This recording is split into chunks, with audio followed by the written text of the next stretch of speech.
أعوذ بالله من الشيطان أعوذ بالله من الرجيم الشيطان الرجيم من الشيطان الرجيم بسم الله الرحمن الرحيم بسم بسم الله الله الرحمن الرحمن الرحيم الرحيم رب زدني علما ربي زدني رب علما زدني علما رب زدني علما ربي زدني رب علما زدني علما رب زدني علما ربي رب زدني علما زدني علما الحمد لله الحمد لله الحمد لله জি আমরা গত ক্লাস পর্যন্ত পড়েছিলাম আরবি 29টি হরফ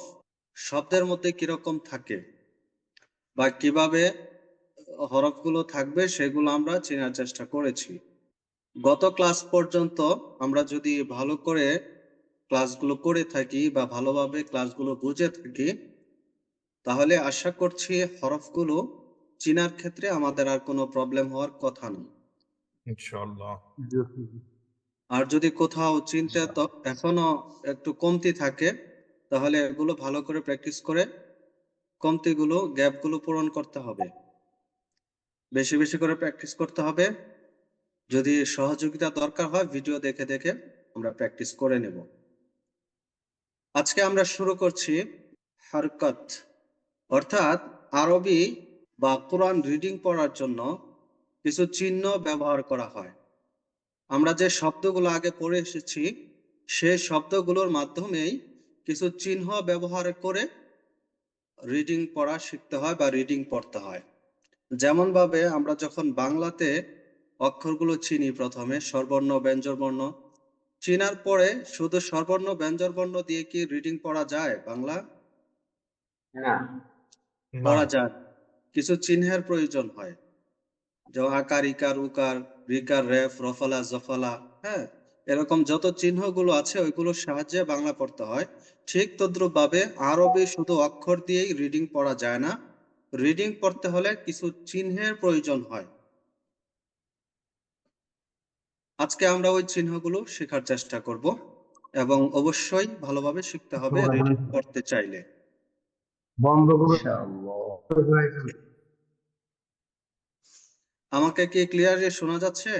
একদম ক্লিয়ার শুনতে পাচ্ছি আমরা। আচ্ছা, তাহলে আমরা শুরু করছি। আরবি রিডিং পড়ার জন্য যে চিহ্নগুলো প্রয়োজন হয় সেই চিহ্নগুলো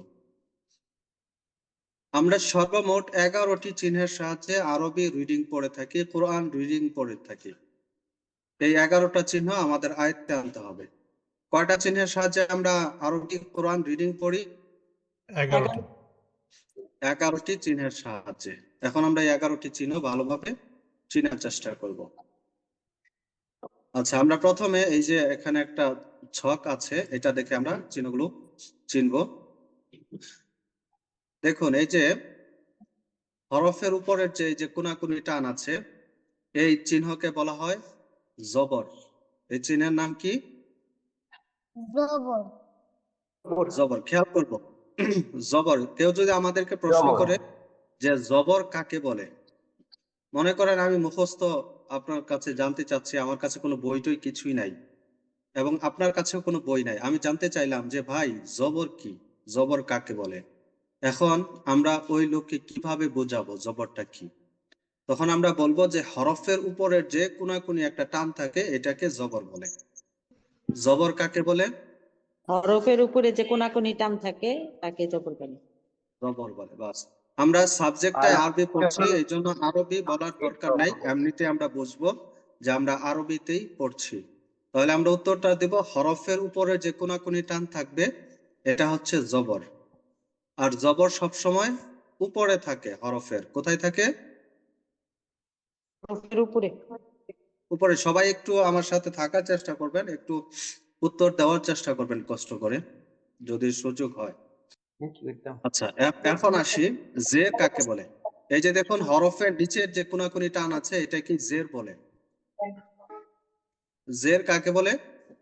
হরফের হরফ নিচের যে যে কোনাকুনি টান থাকে এটাকে জের বলে।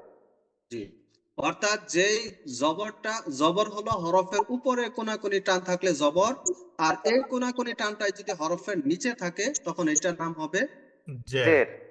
জের। বাস, সহজভাবে আমরা এইভাবে বুঝতে পারি।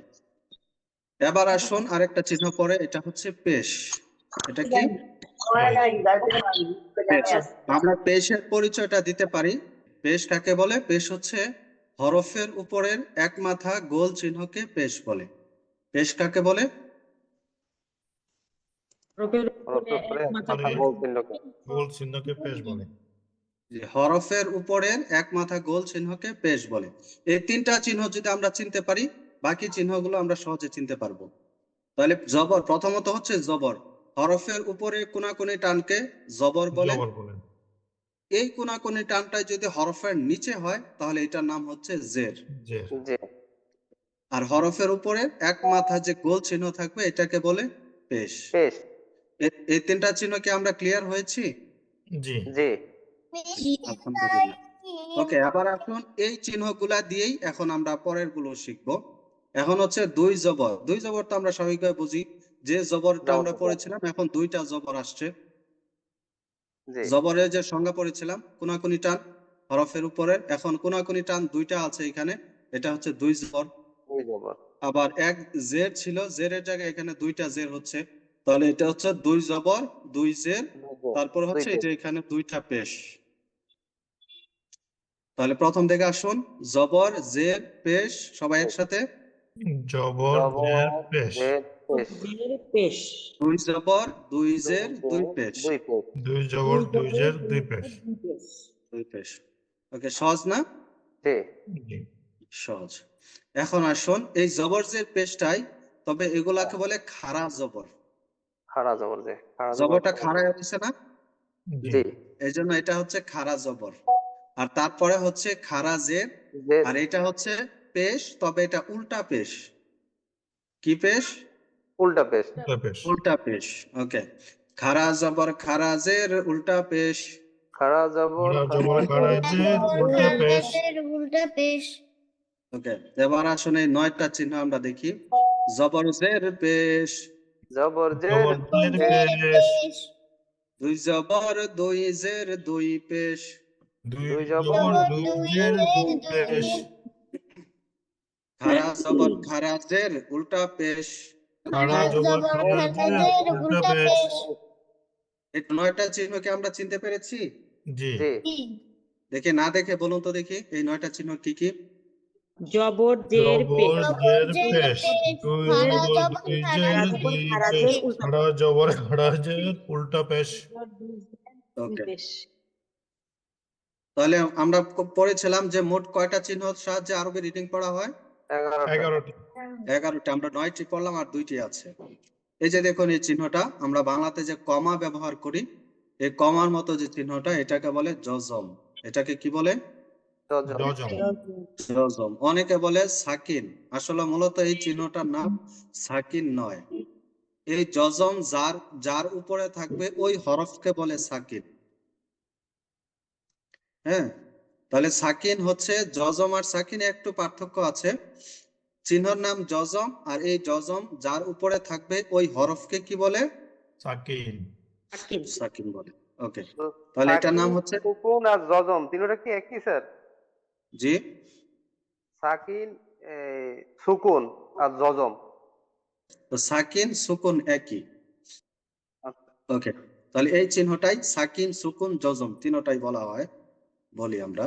তবে আমরা এটাকে শিখি জজম। এটার নাম কি? জজম। জজম। জজম।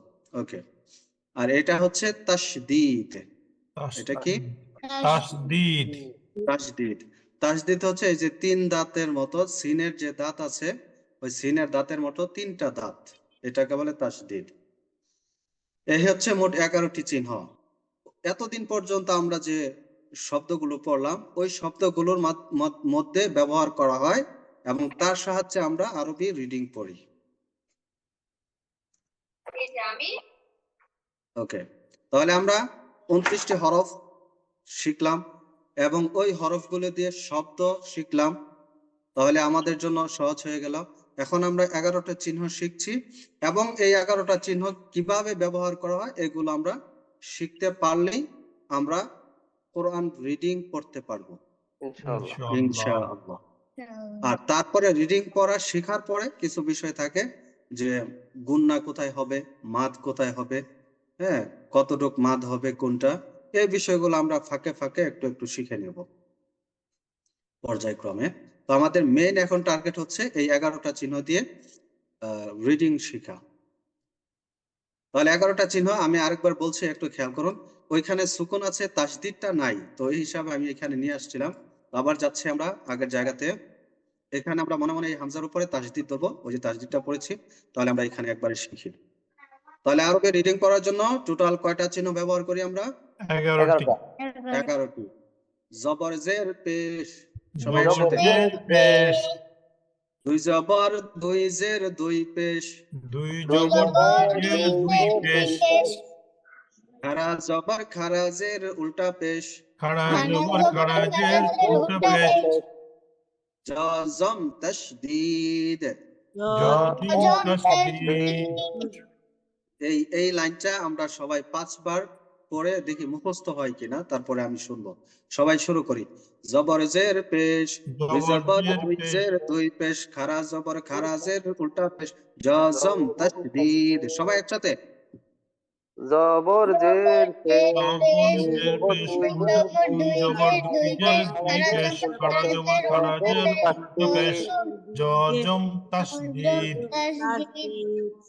জবর জের পেশ, দুই জবর 5 বার, জি, 5 বার। এই তাসদীদটা তো এটা তো হামজার মতো। না না, তাসদীদ হচ্ছে এই যে এটা আর কি, তিনটা। হামজার মতো না, এটা আর কি। এটা তো এটা তাসদীদ। যেহেতু, হ্যাঁ ওইটা তাসদীদ, তাহলে এটা এখানে তাসদীদ দেওয়া হয় নাই আর কি। ও এটা তাসদীদ না, না না, এটা হামজা। এটা হামজা। হ্যাঁ, ঠিক আছে। তাসদীদ ধরে পড়তেছি আর কি। জি, মনে করেন এই হামজার উপরে তাসদীদ ওইটা আছে, এটা মনে করে পড়েন। ও ঠিক আছে। জি, 5 বার জবর জের মুখস্থ করুন, সবাই মুখস্থ করুন। জবর জের পেশ, দুই জবর দুই জের উল্টা পেশ, খাড়া জবর খাড়া জের উল্টা পেশ, জজম হামজা। জবর জের পেশ, দুই জবর দুই জের দুই পেশ, জবর জের পেশ, দুই জবর দুই জের দুই পেশ, খাড়া জবর খাড়া জের উল্টা পেশ, জজম হামজা। দুই পেশ, খাড়া জবর খাড়া জের উল্টা পেশ, জজম তাসদীদ। ওকে, হয়েছে সবার? মাশাআল্লাহ। জি। ওকে, আলহামদুলিল্লাহ। দেখি বলুন তো সবাই, 11টা চিহ্ন কি কি? জবর জের পেশ, দুই জবর দুই জের দুই পেশ, খাড়া জবর খাড়া জের উল্টা পেশ, জজম তাসদীদ। তাসদীদ। মাশাআল্লাহ, সুন্দর হয়েছে। ওকে, এবার আসুন এই চিহ্নগুলোর আবার সমষ্টিগত কিছু নাম আছে, এগুলো আমরা শিখি। এই নামগুলো, সমষ্টিগত নামগুলো আমাদের জন্য গুরুত্বপূর্ণ, ভবিষ্যতে আমাদের কাজে লাগবে, এই জন্য এগুলো মুখস্থ করতে হবে, শিখতে হবে আমাদের। ওকে, তাহলে আমরা প্রথম যে 3টা চিহ্ন শিখেছিলাম, জবর জের পেশ, এই জবর 3টা জের চিহ্নকে একত্রে হরকত বলে। হরকত বলে। কি বলে? হরকত বলে। হরকত বলে। তাহলে আমাদেরকে যদি কেউ জিজ্ঞেস করে হরকত কাকে বলে, আমরা কি বলবো? জবর জের পেশকে হরকত বলে। এক জবর এক জের এক পেশকে হরকত বলে। হ্যাঁ, আমরা এক জবরও বলতে পারি, শুধু জবরও বলতে পারি। এক জবর এক জের এক পেশকে হরকত বলে। এক জবর এক জের এক পেশকে হরকত বলে। বলে। হরকতের উচ্চারণ তাড়াতাড়ি পড়তে হয়। হরকতের উচ্চারণ তাড়াতাড়ি করতে হয়। জবর এক জের এক পেশকে হরকত বলে। এক জবর এক জের এক পেশকে হরকত বলে। হরকতের উচ্চারণ তাড়াতাড়ি পড়তে হয়। হরকতের উচ্চারণ তাড়াতাড়ি করতে হয়। জি, সবাই 3 বার একসাথে হরকত। এক জবর এক জের এক পেশকে হরকত বলে। হরকতের উচ্চারণ তাড়াতাড়ি করতে হয়। এক জের এক পেশকে হরকত বলে। হরকতের উচ্চারণ তাড়াতাড়ি করতে হয়। জবর এক জের এক পেশকে হরকত বলে। উচ্চারণ তাড়াতাড়ি করতে হয়। ওকে, ঠিক আছে, তাহলে আমরা পড়ে নিলাম হরকত। সবাই বলুন তো হরকত কাকে বলে? এক জবর এক জবর পেশ এক পেশকে হরকত বলে হরকত উচ্চারণ এক তাড়াতাড়ি করতে জবর হয়। এক হরকতের জের এক উচ্চারণ পেশকে তাড়াতাড়ি হরকত করতে হয়। বলে হরকতের হরকতের উচ্চারণ উচ্চারণ তাড়াতাড়ি করতে হয়, তাড়াতাড়ি এটা আমরা করতে একসাথে হয়। বলে ফেলবো। ওকে, এবার আমরা আছি দুই জবর দুই জের। আমরা এর পরেরটা পড়েছিলাম দুই জবর দুই জের দুই পেশ। দুই দুই জবর এই জবর দুই তিনটা দুই চিহ্নকে দুই জবর দুই জের পেশকে দুই পেশকে তানবিন তানউইন বলে। পেশকে তানউইন বলে দুই জবর দুই জের দুই পেশকে তানবিন বলে। দুই জবর দুই তানউইন জের বলে, দুই পেশকে তানউইন তানউইন বলে।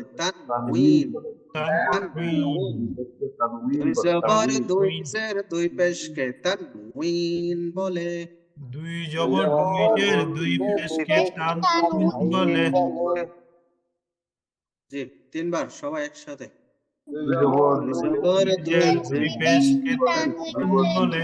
জবর দুই দুই জবর জের দুই দুই জের পেশকে দুই তানউইন পেশকে বলে তানউইন জবর বলে, দুই দুই জের জবর দুই দুই জবর জের দুই পেশকে জের তানউইন দুই বলে পেশকে তানউইন বলে, দুই জবর তানবিন দুই দুই বলে। পেশকে তানউইন বলে তানউইন বলে। হুজুর এটার উচ্চারণ কি তানবিন হবে না তানউইন?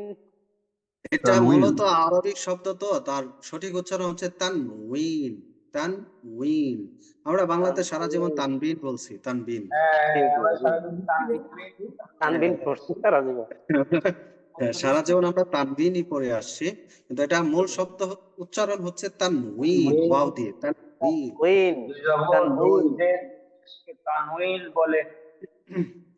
যে আমরা শব্দগুলো একটু পরিবর্তন আনতেছি, সঠিক উচ্চারণটা আনতেছি, যেহেতু আমরা শিখছি সঠিকটাই শিখি নাকি। জি জি। দুই জবর দুই জের দুই পেশকে তানউইন বলে। জবর দুই দুই জের জের দুই দুই পেশকে পেশকে তানউইন বলে। তানউইন বলে ওকে, তারপরে দেখুন আমরা পড়েছিলাম খারা জবর খারাজের উল্টা পেশ। এই তিনটা চিহ্নকে বলা হয় মাদের হরকত। কি বলে? মাদের হরকত। খারা জবর খারাজের মাদের উল্টা হরকত, পেশকে অর্থাৎ মাদের হরকত। এগুলো হরকত, তবে এটা মাদের হরকত, অর্থাৎ এগুলার মাধ্যমে মাদ হয়, লম্বা হয় উচ্চারণে। এই জন্য এগুলোকে বলা হয় মাদের হরকত।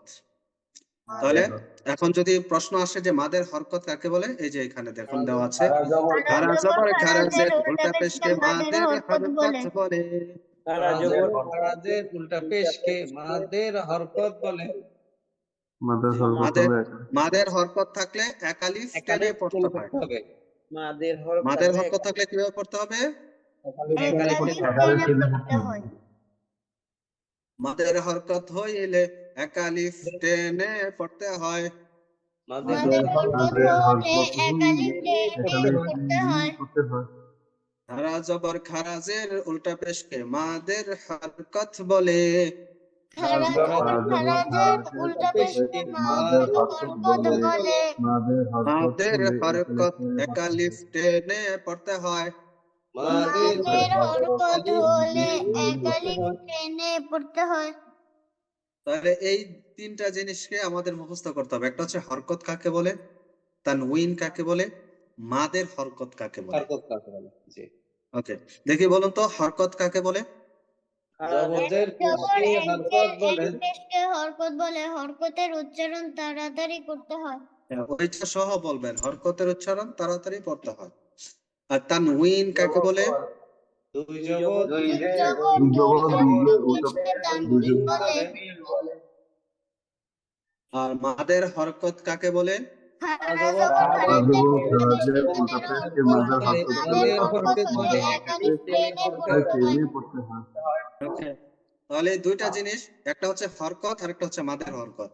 হরকতের উচ্চারণ তাড়াতাড়ি, আর মাদের হরকতের উচ্চারণ একালিফ টেনে। এক আলিফ টেনে পড়তে হয়। আলহামদুলিল্লাহ, আমরা যদি এই এতটুকু শিখে থাকি তাহলে আমাদের সামনের পথ চলাটা সহজ হবে। এখন আসুন আরেকটা এখানে দেওয়া আছে, আরেকটা বিষয় আছে, সেটা হচ্ছে আমরা যে এতদিন আলিফ চিনে আসলাম, পড়ে আসলাম, এই যে আলিফ, এই আলিফটা বেশিরভাগ সময় হামজা পড়তে হয় বা হামজার উচ্চারণ হয়। এখন প্রশ্ন হচ্ছে আলিফ কখন হামজা হয়? আলিফটা বেশিরভাগ ক্ষেত্রে কি কি উচ্চারণ হয়? হামজা, হামজা হয়ে যায় বেশিরভাগ ক্ষেত্রে। এখন আলিফটা কখন হামজা হয় এটা জানার দরকার আছে না? জি। এটা আমরা সহজে শিখতে পারি। আলিফের উপরে বা নিচে এই যে 11টা চিহ্ন আমরা পড়ে আসলাম, এই 11টা চিহ্ন কোন একটা চিহ্ন যদি আলিফে থাকে তাহলে আলিফকে হামজা পড়তে হয়। এই আলিফ হামজা হয়ে যায়। হ্যাঁ, হামজা হয়ে যাবে। আলিফের উপরে বা নিচে আলিফের আলিফের উপরে বা উপরে বা নিচে নিচে কোন চিহ্ন থাকিলে কোন কোন চিহ্ন চিহ্ন থাকিলে থাকিলে আলিফকে হামজা বলে। আলিফকে হামজা বলে। তাহলে কোন চিহ্ন বলতে কোন চিহ্নগুলো? জবর পেশ এগুলো জবর জের এই পেশ যে আমরা 11টা চিহ্ন পেশ পড়েছি, আমরা এইভাবে বলবো যে আমরা যে 11টা চিহ্ন দিয়ে আরো রিডিং করি, এই 11টা চিহ্ন থেকে কোন চিহ্ন থাকলে, যেকোনো একটা আলিফের উপর নিচে থাকলে হ্যাঁ, সেটা হামজার উচ্চারণ হবে। যেটা হামজার উচ্চারণ হয়ে যাবে। জি, কথা বলেন বাবা পড়ি। আলহামদুলিল্লাহ। তাহলে আজকে আমরা খুবই গুরুত্বপূর্ণ একটা ক্লাস করলাম এবং এখানে সবগুলোই প্রায় মুখস্থই করতে হবে আমাদের।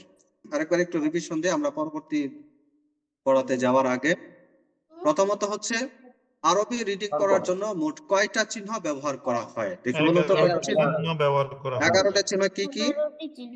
এক জবর এক জবর জের এক পেশ, দুই জবর দুই জের দুই পেশ, তিন জবর খাড়া জের তিন পেশ, জজম তাসদিদ। জবর জজম জের দুই তাসদিদ পেশ খাড়া জবর খাড়া জের উল্টা পেশ জম তাসদিদ। জজম তাসদিদ ওকে, মাশাআল্লাহ।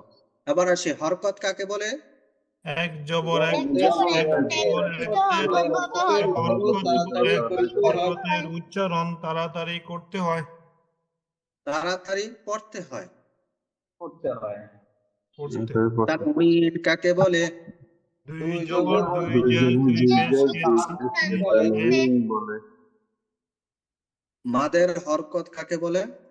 খাড়া জবর খাড়া জের উল্টা পেশ মাদের হরকত বলে। মাদের হরকত হলে এক আলিফ টেনে পড়তে হয়। আলিফ কখন হামজা হয়? যে আলিফকে উপরে বা নিচে 11টি চিহ্নের যে কোনটি থাকলে আলিফ হামজা হয়। আলিফ হামজা হয়ে যায়। ওকে, মাশাআল্লাহ। তাহলে আমরা শিখতে পারছি না? এখানে কি কারো কোনো কিছু বোঝার প্রবলেম আছে? বুঝতে পারেননি এরকম কিছু? না, না আলহামদুলিল্লাহ, বিষয়গুলো সহজ, আমরা খুব সুন্দরভাবে বুঝতে পেরেছি। উস্তাদ জি আলহামদুলিল্লাহ, আজকে আমাদের পার্টিসিপেন্ট 24। তো আমি সবাইকে রিকোয়েস্ট করব আপনারা প্রত্যেকেই মানে কোরআন শিক্ষার জন্য তো আসলে যে কোনো কাউকেই আপনি দাওয়াত দিতে পারেন। তো দাওয়াতের কাজটা আমরা কন্টিনিউ রাখবো ইনশাল্লাহ সব সময়। সে যেই হোক না কেন, সে ব্যাংকার নন ব্যাংকার, মা বা ভাই বোন আত্মীয় স্বজন বন্ধু বান্ধব কলিগ সবাইকে আমরা মানে করব যে দাওয়াতি কাজ চালাবো ইনশাল্লাহ কোরআন শিক্ষার জন্য। আর শুধু মনে করেন আপনারা আমাদেরকেও নাম্বার শেয়ার করতে পারেন, অথবা আমরা যে নাম্বারটা দিই সেই নাম্বারটা আপনি সবাইকে শেয়ার করে দিতে পারেন, বা আপনারা যদি বিভিন্ন কোনো গ্রুপে থাকেন বিভিন্ন জনের সাথে, ওইখানে আপনি নাম্বারটা শেয়ার করে দিতে পারেন। আমরা চাই যে ইনশাল্লাহ সবসময় যাতে আমাদের এরকম পার্টিসিপেন্ট থাকে। ওস্তাদ জি। জি, আলহামদুলিল্লাহ। হুজুর আমার একটা কথা আছে, জি বলুন। সেটা হচ্ছে আমরা অনেকবারে আসলে কোরআন শিখতে চাইছি অনেকবারে, কিন্তু দেখা গেছে কিছুদিন পড়ার পরে আর পড়া হয় না। এবারে এই গ্রুপে একটা মানে প্রতিজ্ঞা করা উচিত যে যারাই আছি যেন আমরা পরিপূর্ণভাবে শুদ্ধভাবে কোরআন শিখে তারপরে আমরা এখান থেকে বেরো। ইনশাল্লাহ। জি, ইনশাআল্লাহ, আল্লাহ তাআলা কবুল করুন। আসলে আমরা তো বিভিন্নভাবে বিভিন্ন ওয়াসওয়াসার মধ্যে পড়ে যাই এবং আমাদের পিছনে শয়তানও কাজ করে, আবার নফসেও কাজ করে। তো আমাদেরকে সবসময় টানে বিপথে নেওয়ার জন্য।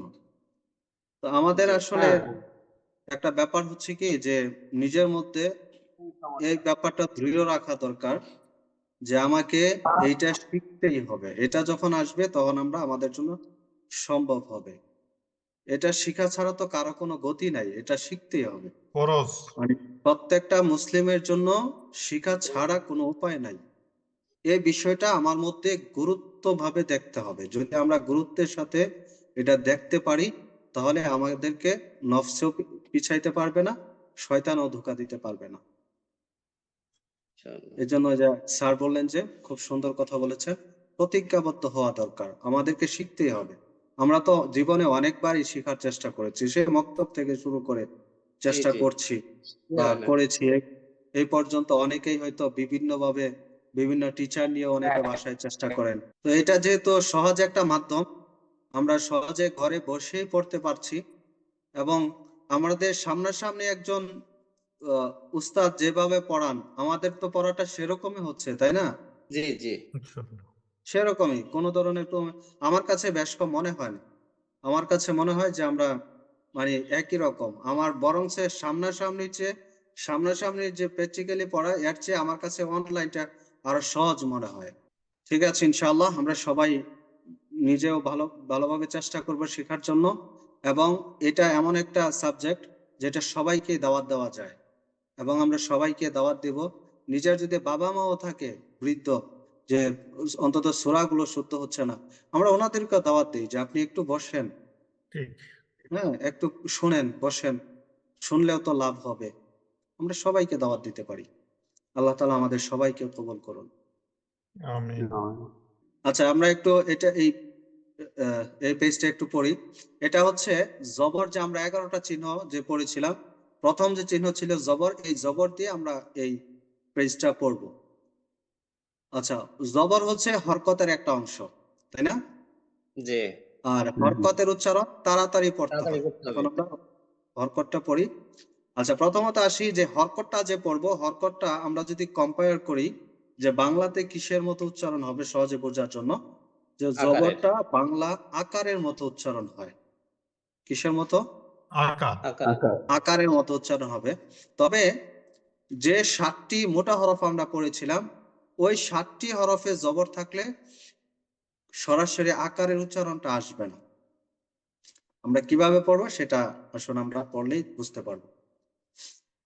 তাহলে এটা হচ্ছে আলিফ জবর আ না হামজা জবর আ পড়বো? হামজা জবর আ। জবর আ। হামজা জবর, যেহেতু জবর আছে। জি। হামজা জবর আ। হামজা জবর হামজা আ। জবর আ। জবর আ, হামজা জবর আ, হামজা জবর আ, আ আ। আ। হামজা হামজা জবর জবর আ, আ, হামজা হামজা জবর জবর আ, আ। আ আ। হামজা বা জবর জবর বা, আ আ। বা বা জবর জবর বা। বা। জবর বা, বা জবর বা, বা জবর বা, বা বা। বা বা বা জবর জবর জবর বা, বা, জবর বা বা, জবর বা বা, জবর বা বা। বা। বা, বা। তা জবর তা, তা তা জবর জবর তা তা। তা। তা জবর তা, তা জবর তা, তা তা। তা তা জবর জবর তা, তা, তা তা জবর তা, জবর জবর তা তা, তা তা। জবর তা, তা তা। তা জবর সা, সা তা জবর জবর তা তা। জবর তা। তা জবর সা, সা জবর সা, সা সা। তা তা জবর জবর তা, তা। তা তা জবর তা তা, জবর তা তা জবর তা। জবর তা তা, তা। তা তা। জিম জবর জা, জিম জিম জবর জবর জা। জবর যা। জিম জবর জা, জিম জবর জা, যা যা। জিম জিম জবর জা, জবর জিম জা, জবর জবর যা, জা জিম জা জবর জা। জা, জা জা। যা। হা জবর হা। হা তা জবর জবর তা হা। হা। জবর হা, হা হবে গলায় একটু চাপ দিয়ে। হা। হা হা। জবর হা। হা তা তা জবর জবর জবর হা। হা। হা জবর হা হা, জবর হা, হা জবর হা, হা হা হা। জবর তা হা। জবর হা হা হা। জবর হা। জবর হা হা, হা। হা হা, হা। খ জবর খ। খ খ জবর জবর খ। খ। জবর এই খ, যে দেখুন, এই খটা মোটা হরফে ছিল না? এই জবরের আকারের উচ্চারণ হবে না। ছিল। জি খ। এটা সরাসরি আকার হচ্ছে না। যেমন খা জবর খ খা ছিল, এটা খা হবে না, এটা হবে খ খ জবর জবর খ। খ। খ। খ। খ জবর খ, খ জবর খ, খ খ। খ জবর তা খ। খ জবর খ, জবর খ খ। জবর খ, খ খ খ। খ। দাল জবর দা, দাল দা জবর জবর দা। দা। দাল জবর দা, দাল জবর দা, দা দা। দাল তা জবর দাল দা, জবর জবর দা। দাল দা, জবর জবর দাল দা, দাদা। জবর দা দা, দা। দা। দাল জবর দা, জাল জবর দা দা। জবর দা। দাল জবর দা, দাল জবর দা, দা দা। দাল তা জবর জবর দা, দাল দা। জবর দাল দা, জবর দাল দা দা। জবর দা, দা। তাহলে আমরা কি জবরের উচ্চারণটা বুঝতে পেরেছি? জি। জি। জি। জি, যে আমরা আগামী ক্লাসে এটা পুরোপুরি পড়বো, এটা পড়বো, এবং জবর দিয়ে শব্দ আছে পরের পেজে, এই শব্দগুলো আমরা একসাথে দুইটা পড়বো, তাহলে আমাদের জন্য বিষয়টা আরো সহজ হবে। ইনশাআল্লাহ। ইনশাআল্লাহ। ঠিক আছে, আজকে আমাদের পড়া এই পর্যন্তই থাকবে। হুজুর একটা প্রশ্ন ছিল। জি বলুন। জি, খ জবর খ, হ্যাঁ, আর বা জবর বা। এখানে এই যে অনেকে বলে মোটা হবে চিকন হবে, এখন এই খ জবর খ, এটা কি মোটা করলাম না আসলে পাতলা করলাম? আর বা এটা জবর মোটা বা। করলাম, যেমন আমরা এখন মোটা করলাম বুঝবো কিভাবে? এটা আমরা জি। পাতলা করি যদি খা জবর খা। আচ্ছা, হ্যাঁ, যদি সিংহের উচ্চারণ হয় তাহলে এটা পাতলা হয়। জি, যেমন উচ্চারণটাই শুনেন, খা খা, আর এটা জি। খ খ, খা খ। মানে মোটা হচ্ছে ভারী আওয়াজ হবে, আওয়াজটা ভারী হবে। এটাকে বলে মোটা মোটা করা। মানে আর তাহলে আকারের উচ্চারণ যেটা করলাম, খ জবর খ, এটা মোটা। হ্যাঁ, যেমন খা জবর খা, এটা হচ্ছে পাতলা। পাতলা, জি। আচ্ছা আচ্ছা, ঠিক আছে, এটার উচ্চারণ কখনোই খা জবর খা কখনোই হবে না। হবে না। না, এটা এটা মানে মন থেকে ডিলিট করে ফেলতে হবে, এই কোনো উচ্চারণই নাই এরকম। উচ্চারণ জি জি। হবে খ জবর খ, খ, এটা হবে উচ্চারণ। ঠিক আছে? জি জি। এবং আরো যত মোটা হরফ আছে এই সবগুলো আমরা আগামী ক্লাসে পড়বো, তখন আমরা উচ্চারণটা আরো বেশি ক্লিয়ার হব। তাহলে কোনো খা কোনো উচ্চারণ নাই, উচ্চারণ হচ্ছে খ। খ। উচ্চারণটা কি? খ। খ, জি।